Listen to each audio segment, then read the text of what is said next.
In a world obsessed with modesty, many have been led to believe that humility is a virtue, the golden standard of maturity, leadership, and morality. But what if the very quality you're praised for is the reason you're overlooked, underestimated, and ultimately erased? This is the central tension explored in this video. That humility, as it's taught today, is not empowerment, but a leash.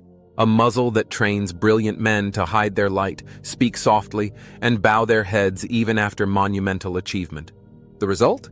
These men fade into obscurity while louder, bolder, and less capable individuals step into the spotlight they surrendered. The illusion of humility as strength. From a young age, many are taught that humility is noble, that it's more admirable to downplay your wins than to claim them. This mindset conditions people to disown their success, to attribute victories to luck, and to mask confidence with disclaimers. But in doing so, they dilute their presence and diminish their power. True presence doesn't come from apology or invisibility, it comes from unapologetic certainty. Historical and philosophical references, like Machiavelli, are invoked to challenge this myth.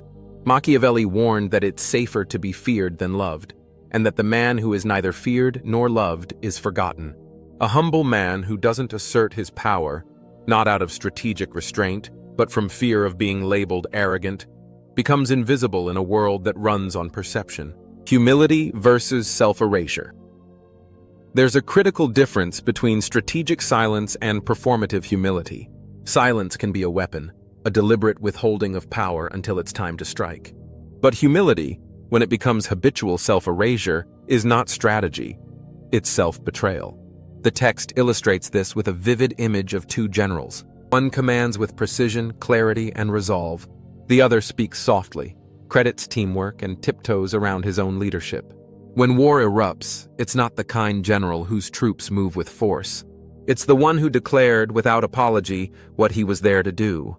The cost of downplaying yourself. Every time you diminish your worth to make others comfortable, you train them to believe you're not worth much to begin with. The workplace, society, and even personal relationships often reward visibility and certainty, not passive talent or hidden potential. Men who continually hide their value become forgettable. Their contributions are overlooked. Their silence is mistaken for consent. Over time, this perceived humility doesn't earn them more respect, it earns them erasure. In contrast, the man who commands attention, not through arrogance but through clarity and presence, becomes undeniable. He doesn't beg for validation. He doesn't fear recognition. He knows that in every power dynamic, perception is reality.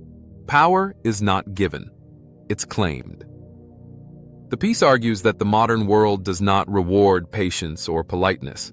It rewards declaration.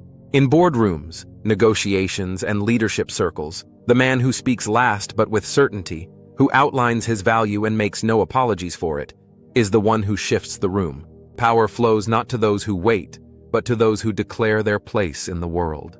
This isn't arrogance, it's conviction. It's the difference between being respected and being liked. And in high-stakes arenas like business, politics, or legacy, it's the respected man who rises. The dangerous myth of the humble genius. History is littered with brilliant minds whose light was never seen because they were too polite to show it. The humble artist who never promoted his work. The modest leader who never voiced his vision. The capable man who refused honors and slowly disappeared. In contrast, those who speak their truth, even at the cost of being misunderstood, become legends. Power doesn't remember those who waited. It remembers those who moved. Reclaiming presence. The final rallying cry is clear. Stop shrinking. Stop apologizing for your voice, your ambition, your talent. The world does not hand out rewards for being unthreatening. It rewards those who make themselves known. If you've been playing small to make others feel safe, ask yourself, who taught you to hide? Who benefits from your silence? The answer, often, is those who feared what you could become if you stopped playing by their rules. You were not born to blend in. You were not gifted with fire only to hide it behind fog. The true betrayal isn't arrogance. It's surrendering your force in exchange for comfort. And the tragedy is, comfort never pays back the way power does. In the end, you have a choice: to be liked for being quiet, or to be remembered for being undeniable, but you cannot be both. Presence is not about shouting. It's about owning the space you occupy and never letting the world forget you were there.